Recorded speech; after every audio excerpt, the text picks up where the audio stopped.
최근 빌딩 시장 공실률은 꾸준히 증가를 했고, 특히 빌딩에서 그 심각한 상황을 보여주는 한 해였던 것 같습니다.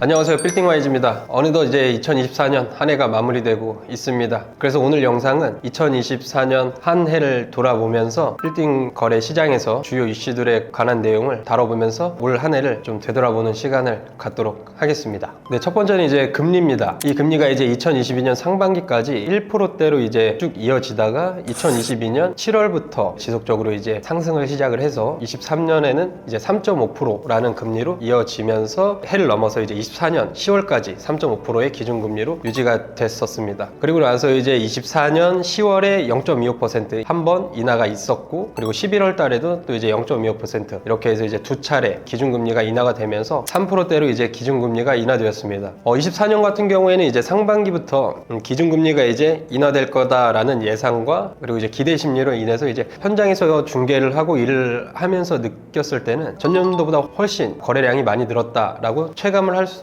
있었던 한 해였습니다. 그렇게 이제 거래량이 전년도보다 많이 증가를 했지만, 그럼에도 이제 투자를 하시는 고객분들께서는 높은 자금 조달 비용으로 인해서 보다도 이제 적극적으로 거래 시장에 이제 참여를 하기에는 아직까지도 부담이 있지 않았나, 이런 생각이 들고, 그러다 보니 이제 올 한 해도 마찬가지로 매수자 우위 시장으로 쭉 이어지고 있는 것 같습니다. 앞으로도 이제 금리 인하에 대한 이슈는 지속적으로 나오고 있고, 많은 사람들이 예상을 하고 있는 것만큼 안정적으로 이제 금리가 차츰 이제 인하가 된다라고 하면 고금리 이슈는 해소되지 않을까 생각됩니다. 두 번째는 이제 공실률입니다. 최근 빌딩 시장 공실률은 꾸준히 증가를 했고, 특히 소규모 빌딩에서 그 심각한 상황을 보여주는 한 해였던 것 같습니다. 서울 주요 상권에 이제 건물들이 이제 한참 화랑기 때 부동산 시장이 이제 과열됐을 때에는 물건이 나오면 바로바로 계약이 되는 그런 과열된 시장이었는데, 그 당시에 이제 인기가 있었던 투자 트렌드는 신축이나 리모델링이 필요한 이제 건물을 매입을 해서 밸류업을 하는 그런 투자가 이제 굉장히 인기였습니다. 그런 건물들이 많이 거래가 됐었고, 그렇게 이제 거래가 됐던 건물들이 신축과 리모델링을 거치면서 22년도부터는 이제 금리 인상과 더불어서 건축 비용이 이제 많이 상승을 했고, 물가도 많이 상승을 하면서 이러한 임대료 산정의 결정적인 요소들이 상승을 하는 추세이다 보니까 그런 시장의 영향을 받은 신규 공급 물량들이 23년도에 이제 시장에 나오면서 마침 또 이제 침체된 경기 시장과 맞닥뜨리면서 공실률에 대한 문제가 쉽게 해소되지 않았던 한 해이기도 합니다.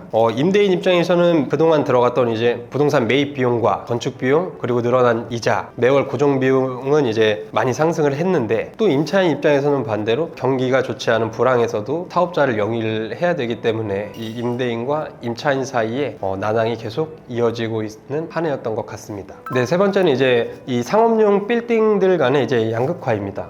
이전에 말씀드렸던 것처럼 중소형 빌딩에서 공실률은 이제 굉장히 높은 상황이기는 하지만, 이 대형 빌딩들 같은 경우에는 공실률이 현저히 떨어집니다. 임대료도 지속적으로 꾸준히 상승을 하고 있습니다. 이 대형 빌딩들 같은 경우에는 이제 접근성과 그리고 이제 편의성, 편리시설, 서비스 다양한 요소들로 인해서 이제 신규 임차인을 유치하는데 다소 수월한 면이 있었습니다. 그에 반해 이제 중소형 빌딩들 같은 경우에는 접근성과 관리 상태가 양호한 건물들을 제외하고는 이제 이면에 좀 경쟁력이 떨어지는 구축 건물이라든지, 그리고 주택가 인근에 신축 리모델링을 해서 인근 시세 대비 다소 조금 높은 임대료가 형성되어 있는 건물들은 임대차 시장에서 외면을 받는 현상이 벌어지기도 했던 한 해입니다. 이렇듯 도심의 이제 대형 빌딩과 중소형 빌딩 간의 양극화가 나타나는 한 해였습니다. 그리고 네 번째는 이제 2024년도 빌딩 투자 트렌드가 이제 변화를 했다라고 생각을 합니다. 24년 거래된 사례들을 본다라고 하면 투자의 방향성이 많이 달라진 한 해였습니다. 신축, 리모델링 등 이제 밸류업을 통해서 임대 수익을 극대화하는 게 이제 트렌드였다라고 한다면, 올해는 이제 매입 후 사용 목적이 이제 명확한 실수요 투자자가 많이 증가한 한 해였다라고 생각을 합니다. 그 외에도 이제 임대 수익을 목적으로 매입을 하신 투자자분들을 보게 되면 공실 리스크를 줄이기 위해서 이제 입지, 접근성들을 이제 우선시하는 고객분들이 많이 늘어나셨고, 그 외에 이제 그 건물을 사용하고 있는 임차사들의 업종과 계약 기간들을 이전보다는 훨씬 더 꼼꼼하게 체크를 하는 그런 경향을 많이 보이셨습니다. 임대 수익률이 높은 통임대 건물보다 임대 임대 수익이 조금 낮더라도 리스크 관리 차원에서 수월한 개별 임대가 맞춰진 건물을 선호하는 경향도 많이 볼 수 있었던 한 해였습니다. 공실률이라는 이슈가 워낙에 많다 보니까 공실 리스크를 이제 최소화하기 위해서 관리 차원에서 보다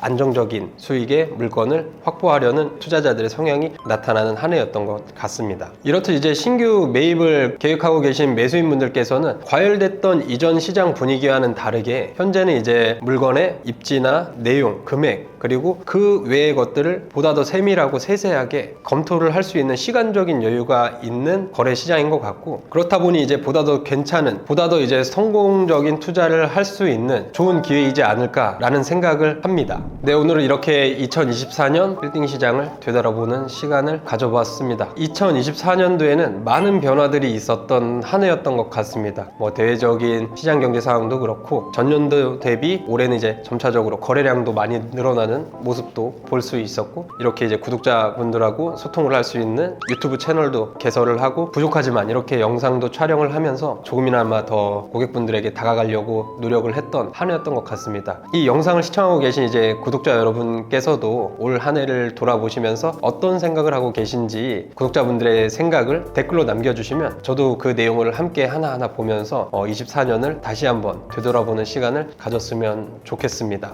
이제 다가올 2025년에는 구독자 여러분께 더 많은 웃을 일과 행복한 일들이 많이 일어나기를 진심으로 기원하겠습니다. 2025년 새해에도 좋은 영상으로 찾아뵙도록 하겠습니다. 올 한 해 모든 분들께서 고생 많으셨고, 남은 시간 가족분들과 마무리하시면서 좋은 시간 보내시길 바라겠습니다. 새해에 뵙겠습니다. 새해 복 많이 받으시고 감사합니다.